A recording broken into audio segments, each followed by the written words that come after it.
Plugged Inland represents KVCR's continuing interest in focusing on important issues in the inland area.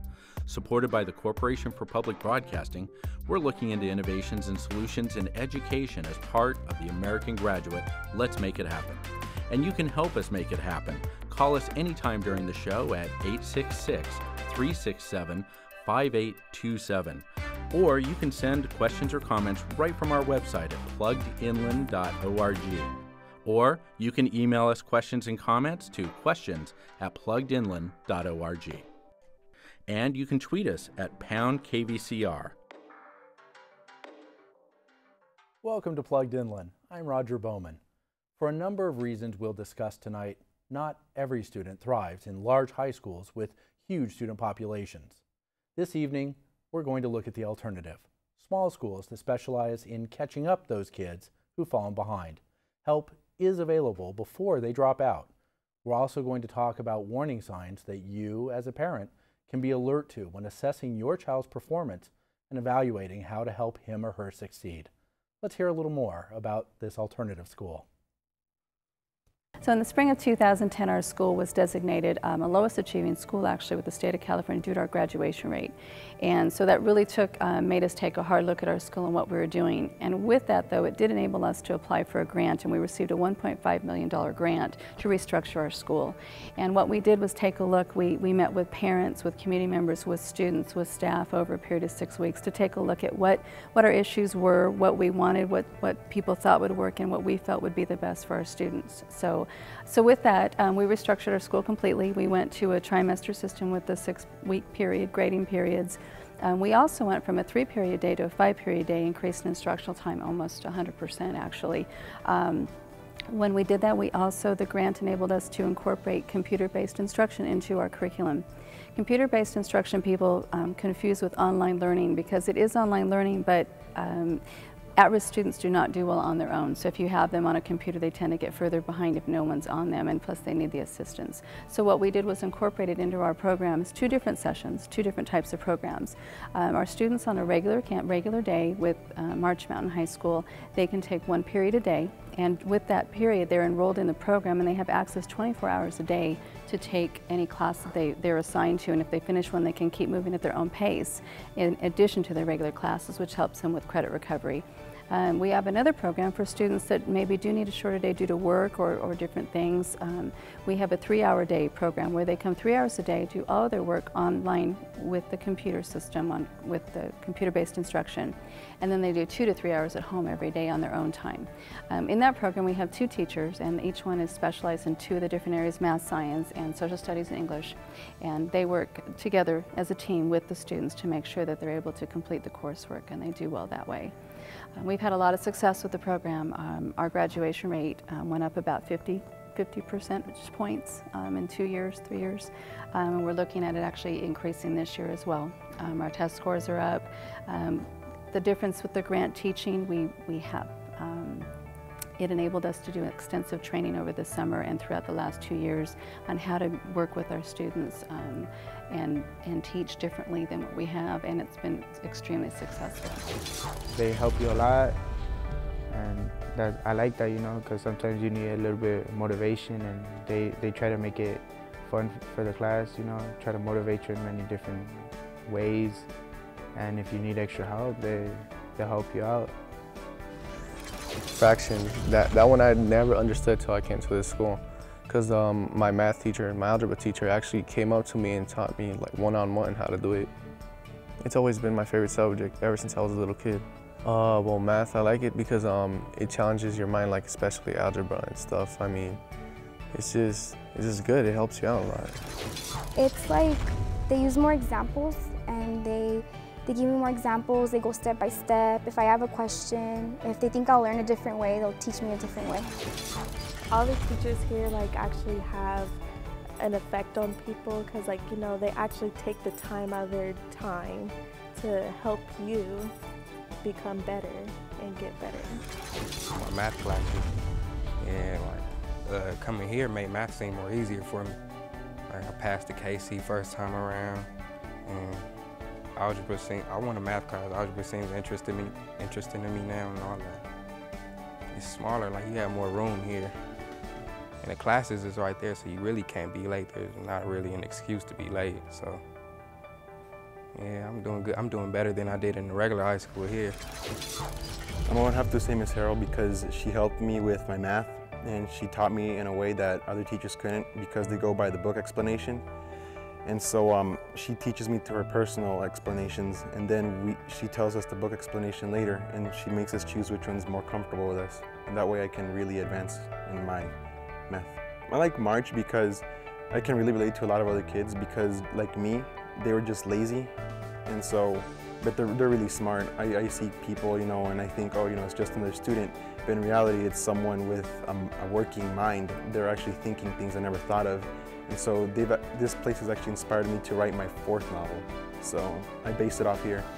So yeah, I would say this place has really helped me a lot. I'm pleased to welcome the principal of the school, Laura Strachan, into our studio. Joining Laura is a social studies teacher at the continuation school, Steve Quintero. Thank you both for being with us tonight. You're welcome. You mentioned 2 schools. And you are actually the administrator of 2 schools, is that right? Yes. March Valley and March Mountain. Right. Both in Moreno Valley. Yes. So what is the difference between the 2 schools? March Valley is an opportunity program for 9th and 10th grade students, and it's our idea is to catch the students early and then get them back to comprehensive high schools. So students that maybe aren't ready for regular high school coming out of 8th grade, we work on getting their study skills and their levels up so that they can succeed right away when they get to high school. Well, let me ask you then. Okay. Why would they have gotten to high school if they weren't ready for high school? Well, you can't keep them in 8th grade forever. You know, 16-year-old is, we want to move them on at some point.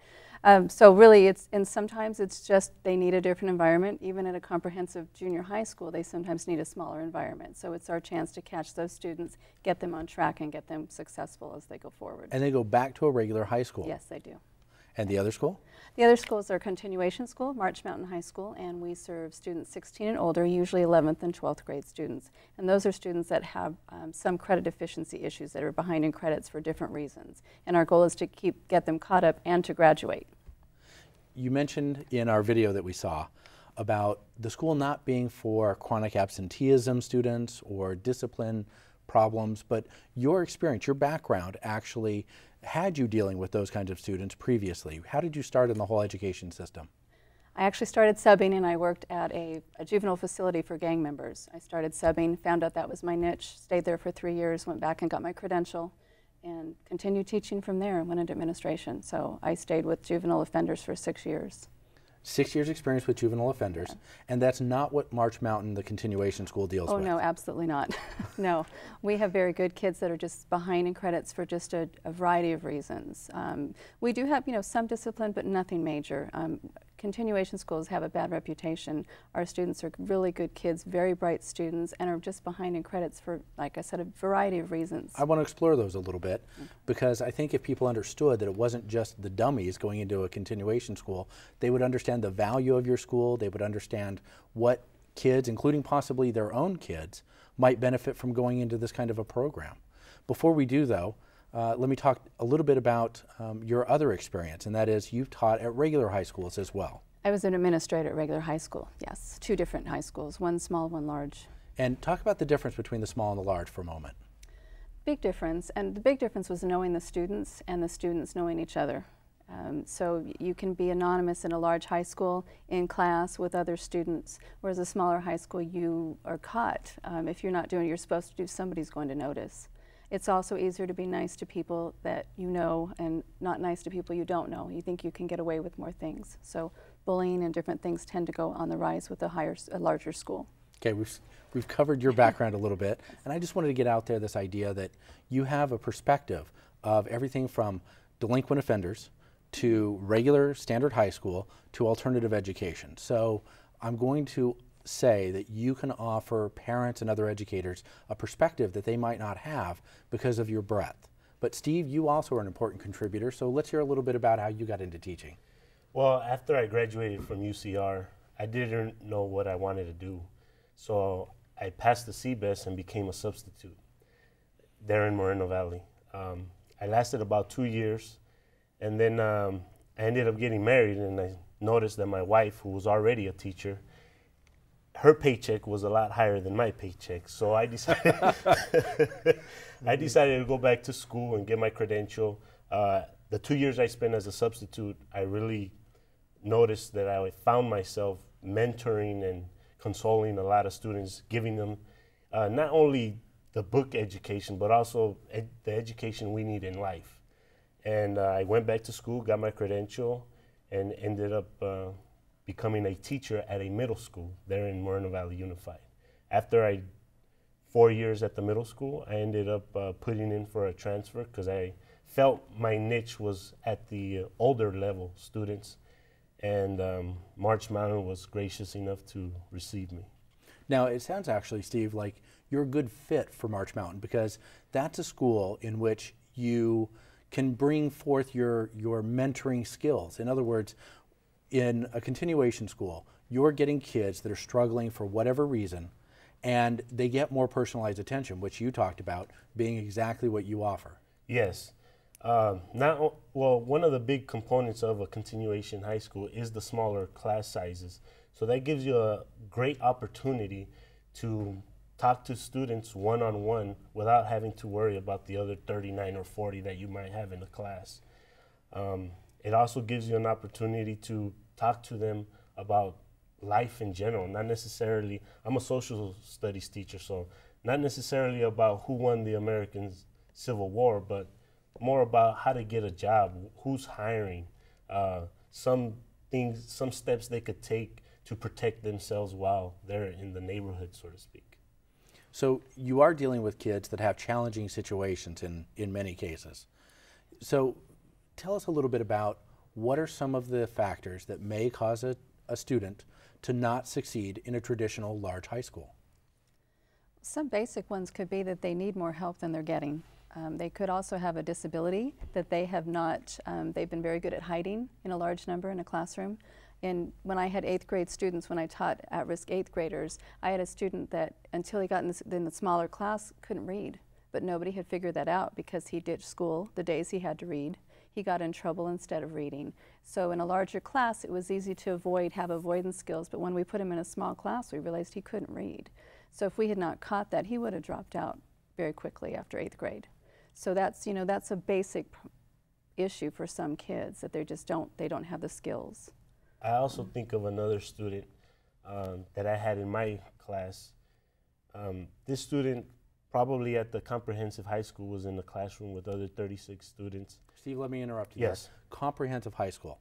That's the official administrator term for what all of us think of as just regular high school. Yes. Okay. So this student probably at a regular high school probably didn't have the social skills needed to fit. Whether it be not into sports, not into other types of clubs. And kids are measured by those things, right?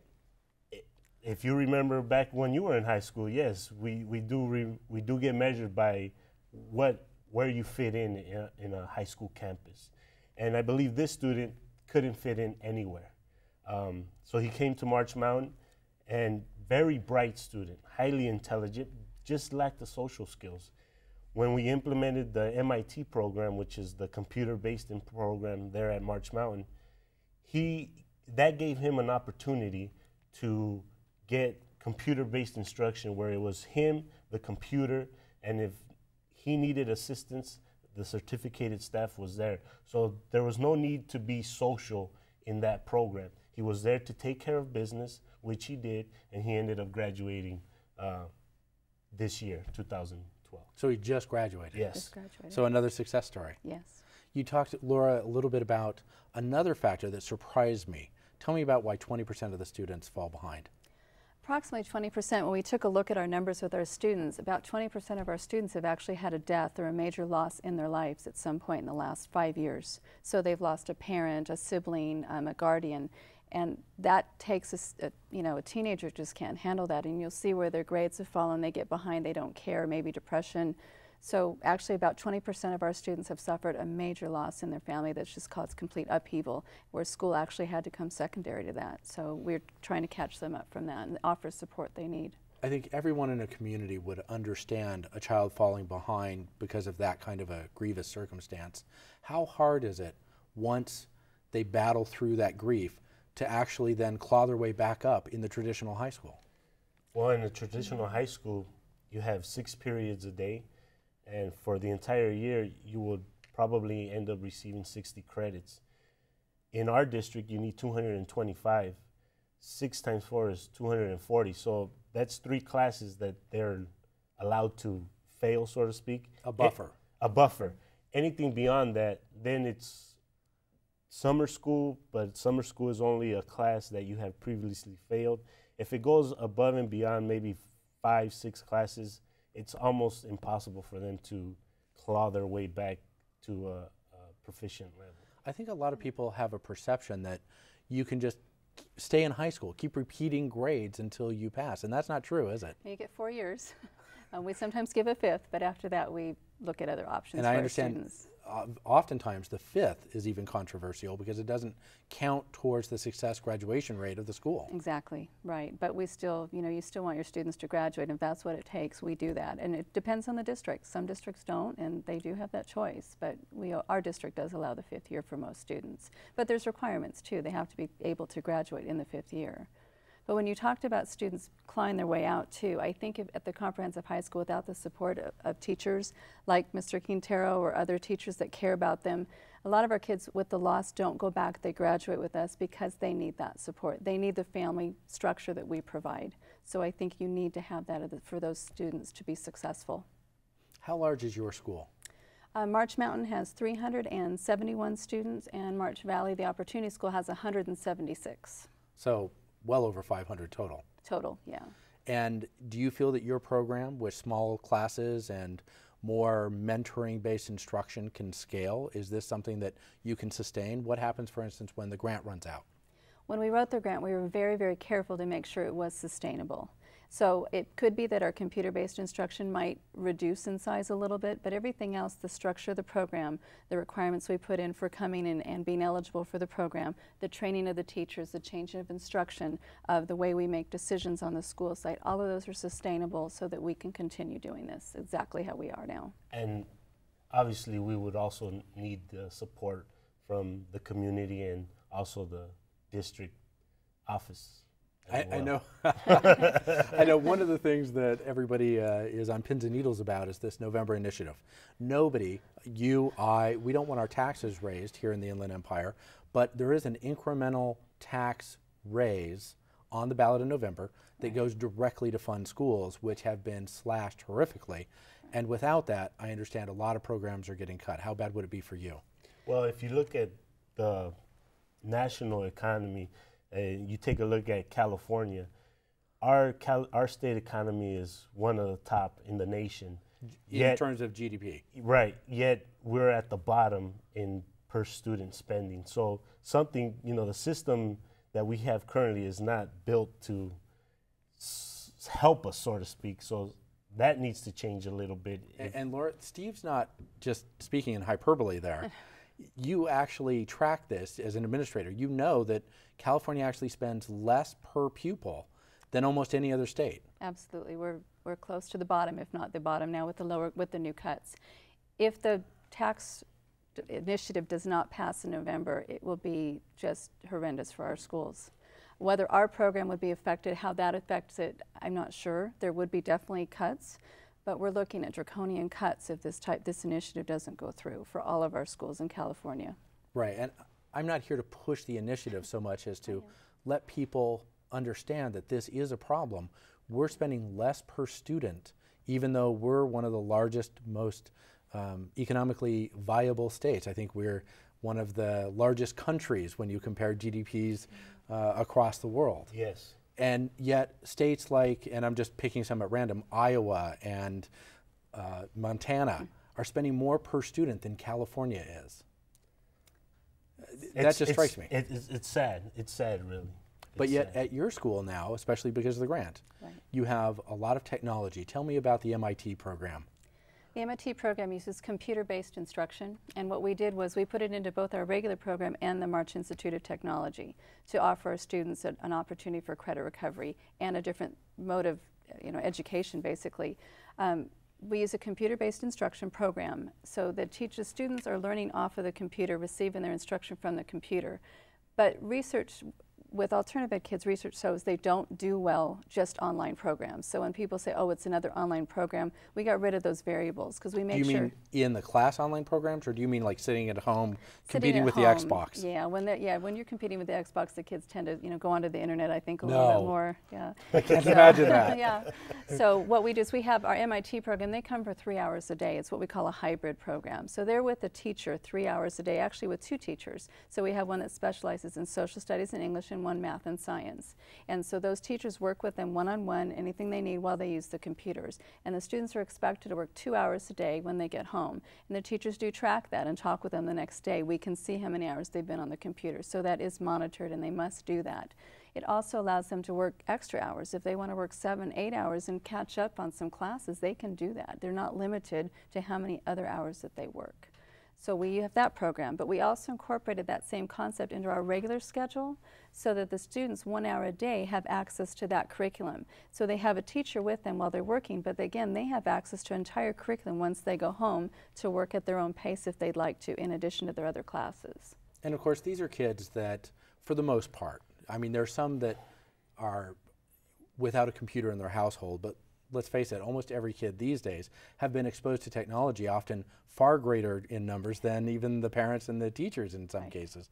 So learning on a computer is perfectly acceptable and natural to them. Exactly. It's their way of communication. It's their way of learning. They can email the teachers. They can, communicate that way if they've liked, and that's actually what they're used to. So it actually works well. The computer has video. It has interactive things for them to do, and they're very comfortable with it, and it works well. We just have to clean up the language. We have to remind them not to use text language. We've actually implemented our son, who is used to text language, has to text me in full correct grammar or I won't respond. Yeah, sometimes I don't understand. You can't hang out with your friends until you can text me a good phrase. Yeah, exactly.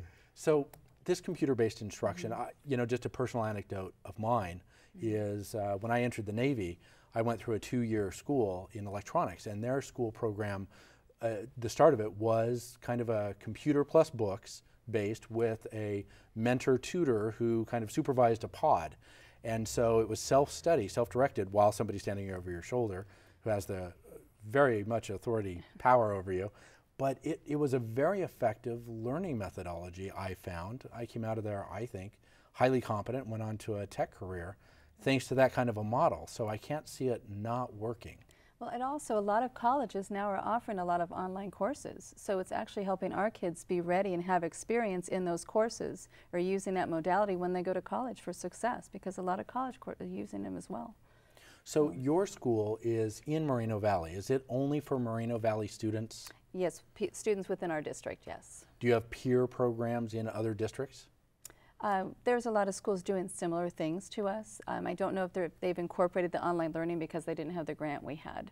But we do. We looked at a lot of schools and we were looking, and we stole the best ideas from everybody. So that's what educators are good at that. So. Well, you did mention, and maybe Steve, you can even talk to this, about the difference that you went through in the 2010 turnaround. You were brave enough to mention that your school had the lowest success rate in California.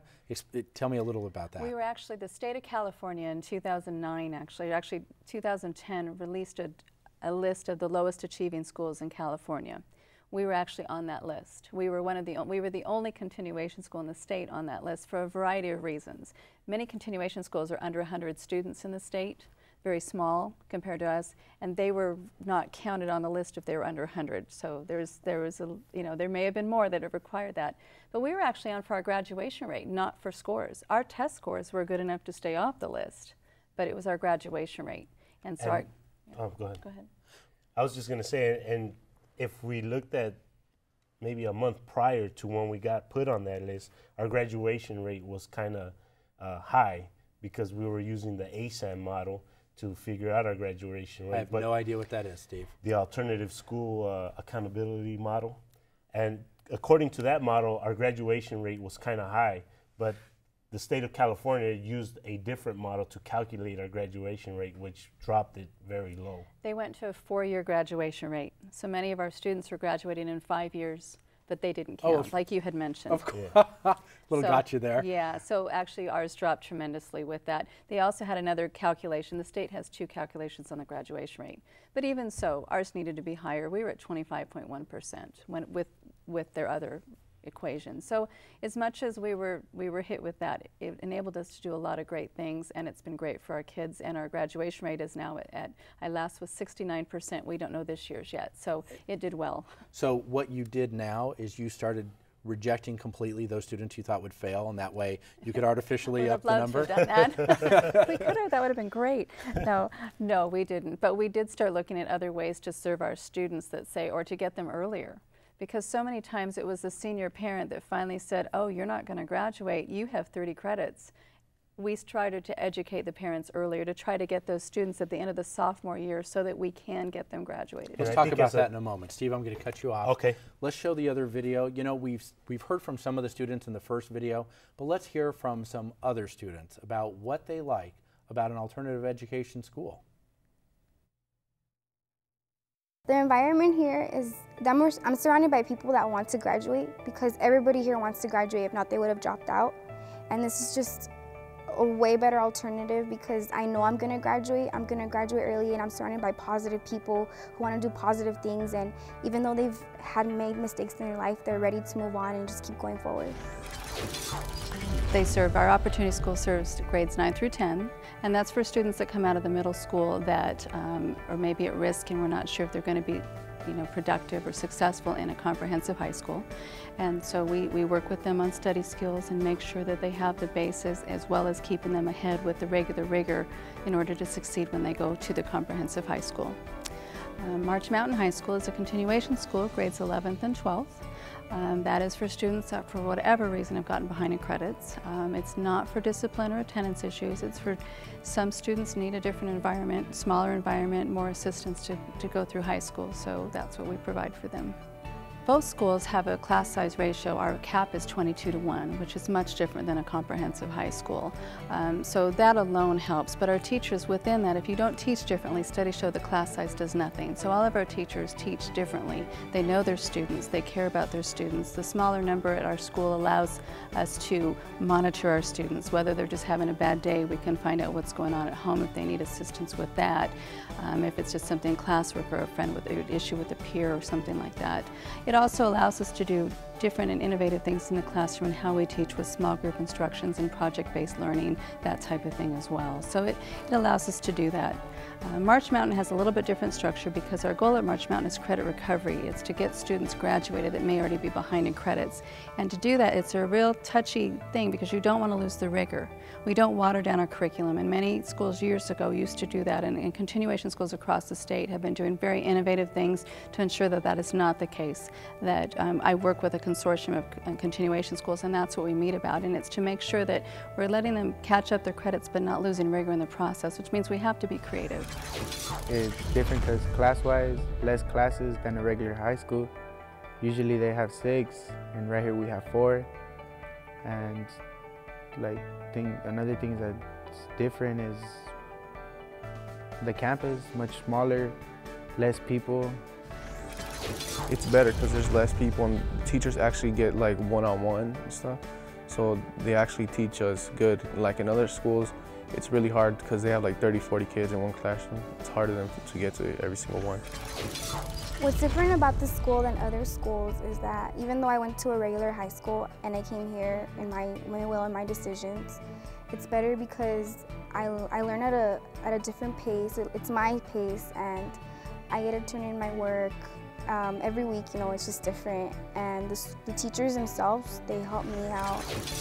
I like this school because it's a smaller school, and it's more, you have like more focusing abilities to focus here, and smaller classes, and the teachers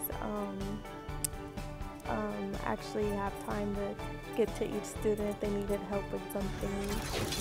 Classrooms are smaller, and the teachers is able to focus on you more than a classroom for like 30 students, and it's usually like 20 or less in a classroom, so the teacher is like hands-on, so any help that you need, that teacher's there for you. Well, what I like about this school is that there's less students, so there's more one-on-one time with the students, you know, to kind of help them understand subjects a little more. And that really helped me excel and graduate and stuff. What made a difference to me in this school was that we work at a higher pace. On my other school, my teachers didn't really pay attention to me because they were too busy focusing on other students.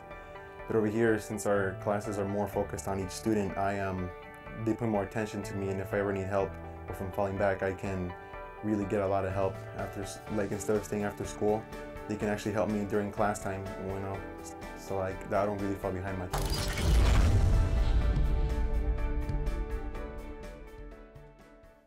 You know, I love the quote from the one student, "Everyone is here for one purpose, to graduate." It seems the kids who attend these schools sincerely want to recover from a setback and get the job done. You know, I'd like to talk a little bit more about kind of what conditions these students found themselves in. And I want to relate it to the parents that have students now in the regular high school. Should this be an option they're considering? I want to get to that, but first we have a call. So I'm going to go out to Yucaipa. John, you're on the air. What's your question? Well, Roger, I appreciate you taking my call. First of all, as I told your screener, I am a son of a father who was a principal at Fontana High School. My youngest sister teaches in Fontana. Her husband teaches in Fontana. I was supposed to be a teacher. I love teachers. It's the fabric of our country.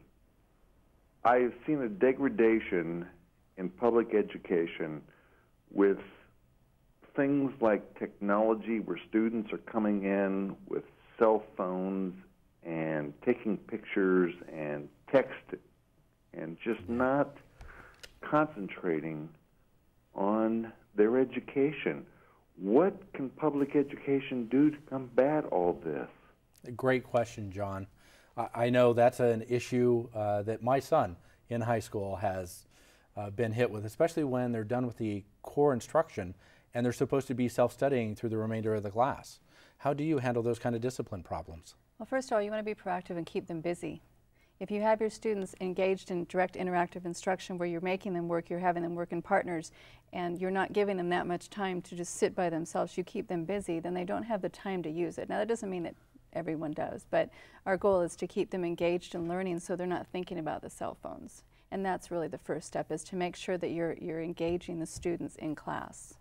How bad is it? I mean, you're actually in the class. Steve, you certainly are. How often are they texting and doing other things? Well, they try in the very beginning of the school year, since they don't know what kind of teacher I am or what kind of teachers we have there at March Mountain.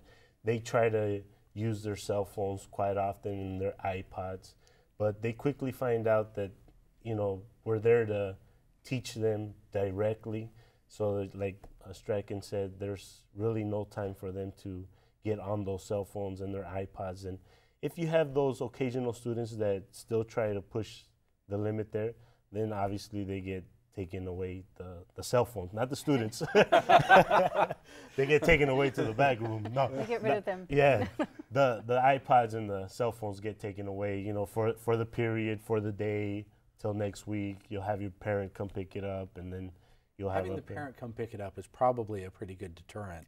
That's our second time around. First time's a warning, we confiscate. Second time they do. And most of the parents say, no, I'm going to leave it there a while. They do. They're sick of it as well.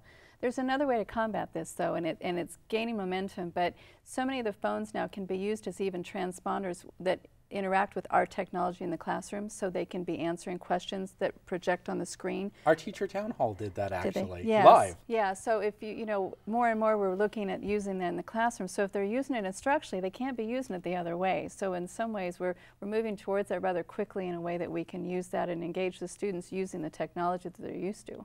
Wow, I hope the teacher that stood up and said that the worst thing we can do is tell them to disable all technology that they bring into the classroom as useless to their education. I hope that gets back to them, that you're actually trying to incorporate it. Yeah. That was a great question, John. You talked about the parents. Let me ask about the parents and their role, both two perspectives for you. The first is, how does a parent assess whether this kind of a school is a better fit for their child? Let me start there. Okay, the first thing I would do is, if the student is caught up in actually passing classes at the comprehensive high school and doing well, I would leave them where they are. If the student's doing well, you'll leave them where they're at because that means it's working. If you start seeing a lot of F's on the report cards and you know now that they are behind in credits and your student says, oh, I can make it up in summer school, I'm going to do this and I'm going to stay after school and I'll take these programs. Well, if they weren't making it in the regular day, they're not going to probably make it by adding more hours to their day. So that is maybe a time to say, we're going to get you caught up so you're not behind, and then we can get you back to the program. So that would be, I would say, when they start getting F's in class and there's a lag of maybe 25, 30 credits, I would go ahead and look at the alternative programs to get them caught up.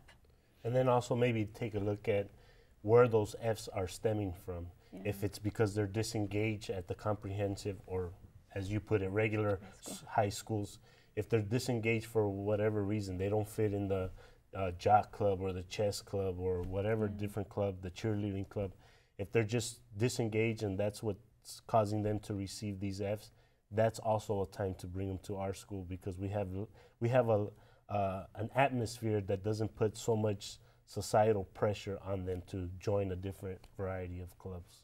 Also attendance. If they start seeing attendance come off and drop off, that would also be a sign that something else is wrong, something like that, that they need more assistance with. Because when they start struggling with something, whether it be bullying, whether it be, not fitting in, whatever, they start missing school. And so if a parent sees that along with the drop in grades, first of all, they want to look to see what else is going on if it's sudden. But if it's kind of gradual and you know your student's okay, they're just having a hard time with the school, then I would look at the smaller setting. And also I would even ask the parents out there to visit our school if they're thinking about coming there, because the March Mountain of old no longer exists. Describe the difference. What is the March Mountain of old? Well, the March Mountain of old was where we had a lot of packets. They were called packets. And we had a lot of, what would you say, missed opportunities to enlighten some of our youth. Now, we've gotten away from packets. We've turned to direct interactive instruction, where we're interacting with the students on a consistent, almost minute-to-minute basis. Is it fair to say that the old system was a credit mill? In some places it could be, yes. And some actually got further behind though. The average student we found when we calculated on that system got 17 credits a semester, not anywhere close to the regular 30 credits, let alone catching them up. And then there were some that would do really well depending on, what class they had and different pieces. So some it was a credit mill and some got further behind because nobody was monitoring. There was no accountability in that system if they didn't do their work. So for some it was a credit mill and for some it was another avenue to get further behind. And you're talking now about a school that has generally a completely different system. The direct interactive, the MIT and the computer-based instruction, very different than the packet system. We also scheduled our school, and other schools are doing this as well. It used to be continuation school. Students just came in whenever they pleased. Whenever they would get sent, they would start. Well, that makes it difficult for a teacher to get them where they're going, where they need to be, and continue teaching. It's harder to do that type of instruction when students are walking in the door every day because they don't have the background knowledge. So we went to a 6-week schedule. That's how our 6-week program came up. So we take students every 6 weeks instead of daily, and enables the teachers to teach a pure class and use the direct interactive instruction. So it helps. That was part of our restructuring the system. I'm hearing a lot of innovations at this school where you're reassessing how to teach these students effectively, and you're implementing these new ideas. And I don't think most people have a perception of our high school unified school district system being able to innovate like that. Oh, they're innovating at the high schools as well. I think they'd be surprised if they saw it was doing at the regular high schools as well as ours. They're doing incredible jobs as well. So just because we have a need, it's just because it's a different student. But our school, yeah, and it's statewide. It's not just our continuation school. Alternative ed is really evolving right now because people have realized that, yes, there's always going to be 17–20% of the students that aren't going to necessarily be successful at a regular high school. There's not necessarily a bad reason for that, but they need something else. And when you give it to the teachers, using professional learning communities, the innovations come from within with the teachers because they know their students and they know what works, and they're allowed to put things in place to help the students. Steve, you were talking about some of the reasons these kids weren't going to school. Their attendance was dropping off maybe because they weren't fitting in, the chess club you mentioned, right, or whatever it is. These aren't necessarily the dummies. These are kids that are sharp, but for some reason they're not engaged at the regular school any longer. Right. And at our school, because of the smaller class size, because of our engaging teachers and our caring teachers, the students feel more connected there. They feel once they get on campus that somebody is going to say, hello, how are you doing today? You know, I remember this one time, one of my students, we have the CalSafe program there on our campus, which takes care of the pregnant teens or parents-to-be students. And I remember one student telling me that she was more nervous or scared that I would find out that she was pregnant than her own parents. And to me, that spoke volumes to me, that this student would be more nervous to me that I found out than her own parent. That leads me to believe that, you know, there's a lot of caring there at March Mountain. There's a lot of caring. What we're also seeing is the poverty level. A lot of families are in crisis, complete crisis, where they can't really, the parents have other things in their mind other than getting their students to school or some of their student needs. It's also maybe the clothing they have. They don't have the clothes to wear that maybe would be an indicator that they wouldn't fit in another high school. Whereas here, a lot of our kids are in the same boat at times. We have more community options to provide them with clothing for if they can't get to school. Many of our parents are choosing between serving dinner and getting gas money to get their student to school. So we actually received a grant for bus passes starting next year so that we can help our parents. So we can be a little more innovative or helping because of the smaller size. Laura, you mentioned something important, and I really want to address this for a moment. This idea that the kids don't have the right clothes. You know, if a family is struggling, you would think, you know, the values of the 50s and 60s would tell us that the kids should just be grateful if they're wearing corduroy pants and a, you know, high water pants with a shirt and a short tie, you know, at least they're dressed and they're getting to school. Take advantage of that education. That's not the reality when it comes to the level of peer pressure they receive, is it? No, I really believe there's a lot more to that, and unfortunately, and it's our society, and as our classes separate more, it's becoming the haves and the have-nots, and those kids that are not wearing the right shirt or the right pants or only have a couple pairs or a couple shirts are really getting hit by the other students quite a bit with remarks and things to make them uncomfortable. And so isn't the values we should be teaching the kids is just buck up against that? I mean, ride that out, develop the character, don't pay attention? You'd like to, but you know, bullying can cause severe emotional stress on students and adults. And if those students are being bullied in manners, and bullying also, as we talked about, technology has taken on a new reign with you know, cyberbullying, and those students can be really getting hit by ways we don't even know about at times with the bullying. So getting into the safe environment where everybody's maybe in the same boat or more accepting of different people is a real help to them. You know, we have no problem accepting that these kids aren't mature enough to drink and aren't mature enough to drive until they get of a particular age. And yet we seem to not be as prepared to understand that they don't have the coping skills because they're immature young adults. Right. They don't have the coping skills to deal with that kind of peer pressure. So let me ask you, do you buy them the expensive tennis shoes? Do I, or do we buy our students? Do you recommend it? No, not you as an administrator, as a parent. Do you advise the parents to go ahead and acquiesce to a degree and make the kids at least on par with their peer groups? Well, I mean, I know I was a single parent, and there were times I couldn't afford everything my son wanted, but I would get the main pieces that he felt he needed so that he was comfortable. You know, I wasn't necessarily happy about that, but I couldn't afford everything he wanted, so I would say, what's most important that you feel you need? Sometimes it was the tennis shoes or a certain shirt or, you know, something. And so we kind of negotiated and made it work for my budget and what he needed. You're actually flipping a preconception of mine upside down. We're talking now not about getting shoes because the kid's barefoot. We're talking about going a little farther and getting what most people consider to be a luxury item, because it's important that they fit in. And if you remove bullying from the equation, then they can just focus on the academics.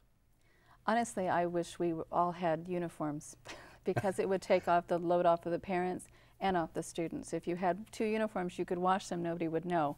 I'm actually an advocate for that. I know we really can't go that way, and it's been contested by a lot of districts and a lot of states and people and parents, but I think a lot of stress is being put on students for looking the right way, doing the right thing, or what's conceived as the right thing when it really doesn't matter. What happens when the absenteeism is chronic and you go to the family and find out that the family isn't invested, not because they're so distracted, but because they just don't seem to value the education? And sometimes their parents have given up. You know, when the students start doing poorly, they just give up, or they're tired of the phone calls from the school and that type of thing. There's a lot of different reasons. Yeah, sometimes they're in crisis, and other times they're just fed up with their student or whatever. We work with them, but when that happens, I think is when we step in as kind of the parent role with those kids. And so we, you know, studies show that it's not just the home. If they feel supported in the community and at school, the student can still be successful, and that's where we step in. So if I'm calling a parent not getting a response, I'm going to become more of a parent to that child and maybe treat him a little differently than I would have before that. I just want to point out, because I didn't even myself realize that the crisis was across all demographics, 1 out of 4 kids not graduating high school. Across some demographics, much higher. If the child doesn't graduate high school, they've closed off options. And I perceive that their only options left are alternative ways to make money that don't require a high school diploma and an application for a job, and that would be gangs or some other kind of illicit activity that diminishes the value of our community. So it seems to me that we're going to wind up spending on these kids, either at the middle school catch program or at the safety net high school program, or we're going to pay for it later in the build more prisons attitude after they've become a criminal. That's true. So why aren't we doing more at the pupil level? Well, we're with you on that thought. I don't know why we're not. When we spend $100,000 a year on a prisoner in state prison, and we only spend about $15,000 on a student, if that, a year to get them through, the system is broken exactly. At that point. Yeah. The system is definitely broken. So what are some of the things that you would like to see done at the high school level to assess the kids for applicability into your program? I think one of the things that the system is shortchanging our students is not making our program a mandatory thing. You know, right now March Mountain is still a voluntary transfer for the parent and also the student. If after that 3rd or 4th class that they receive that F in, if they were to mandatorily get transferred to our school, I mean, that would help solve a lot of the problems, a lot of the students falling through the cracks and getting to a point where even our program might be a little bit too little too late. All right, you know, you're pointing out something pretty important. The fact that it's not mandatory is important. Let me make a complete analogy here. I spent 20 years riding a motorcycle, and during the 20 years, I wore a helmet, but I know there was a lot of pressure when I transferred from some types of motorcycles to the Harley crowd, especially the cruiser, to not wear a helmet. But because it was the law, then I could wear it without being subjected to peer pressure because everybody had to wear one. So the mandatory nature made it easier to do what you knew was in your own best interest and not be subjected to peer scrutiny. And as an adult, I felt that. So yeah, I guess that does matter. Let me relate it. If it were mandatory to transfer from the high school once they've reached a certain threshold of need, then they could transfer regardless of the stigma, because as I perceive it now, a lot of continuation schools have a stigma. And so people that know it would help choose not to avail themselves of it. Does that happen? Oh, it happens all the time. You know, there's many times that the parents will say, I don't want my kid to go to your school. Why? Well, they remember it years ago. Maybe they went there themselves or they had friends 15 years ago. You try to explain it's not the same. You try to get them to visit like we talked about, because I've never had a parent come to visit and not have their child stay because they like the environment so much. But when you just hear it and I'm not having my child go to continuation school, but yet it used to be, it was a different requirements to graduate, but now continuation schools meet the requirements of the high schools, of the same high schools. We use the same curriculum. We use all of the district and state mandates. So they're getting the same education, just differently, and it's one that they need. And if we would to catch those students at that threshold, they wouldn't necessarily need to graduate from our school. They could mandatorily be transferred to our school, recover those credits that they are deficient in, and then transfer back to their comprehensive schools. this is a program where you mentioned that if the parents go and visit, they discover the benefit of the school and want their kid to go there. How many of them don't go, even though they know that it might benefit, just because they don't want the stigma? In other words, how much is parental ego? The parent not want, you know, every parent wants their kid to be the quarterback or the star kid of the school, the valedictorian. How often do they resist because they don't want the parental stigma of having a kid in a school? You know, I don't have any statistics on that, and I don't deal with that as much because those parents usually don't get to me, but I'm sure that's an issue. I'm sure that's an issue with some of the parents. And then some are the students that don't want it as well. There's been times when we've had students that wanted to come and their parents said, no way, you're not going there, even though they knew it would help the student. What I would tell those parents is, what's a greater stigma? Having a child that is a high school dropout, or having a child that graduated high school from a continuation? What's a bigger stigma? Now, ultimately, in the end, like you said, they get a high school diploma that's every bit the state standard high school that anybody else would graduate from. Absolutely. We're WASC accredited. I don't know what that is. It's the Western Association of Schools and Colleges that accredits high schools and junior high schools. What you look for when you're looking for a college diploma. Yes. Yeah, right. Right. So we are WASC accredited. We actually received a full 6-year with just a 3-year visit, which is one of the top accreditations you can get. So we're a good school. So you've gone from 25 to 69% graduation rate. Yes. Through these innovations. Yes. And technically, you're still within the USD system. Yes. We didn't have to create a new school model outside of the system, as many people advocate. We can do it from within. Oh, absolutely. Absolutely. You just need, you know, input from the community, from what they think. You know, we had town hall meetings with community members, with city leaders, with businesses, and with our students and our staff. And we were able to make the changes we needed to make. Let me give you this last question. If a parent thinks this would be a better venue for their student, they know their student is, attendance is an issue because of bullying or not fitting in, do they just raise their hand? What's the process? How do they initiate? Well, you would see your high school counselor. That's usually, I mean, at our district, and I can't talk to others, but that's normally the avenue. You would call your student's high school counselor and say, my student's having issues. What are their alternatives in our district that we can go to? And are you completely full up and they'll just hear about budget crisis, can't transfer you? We're not full. We actually have quite a few spots. So we could actually take students. This time of year is perfect for parents to make that call because this is when our students just graduated. We have openings that we're filling from incoming high schools because we had 134 graduates this year. So we have that many spots that we can start filling up. Well, I'll tell you, I didn't feel I fit in at the regular high school, not a jock, no surprise. And, you know, no matter how smart I was, it seemed like focus on academics was not well received in the standard high school system.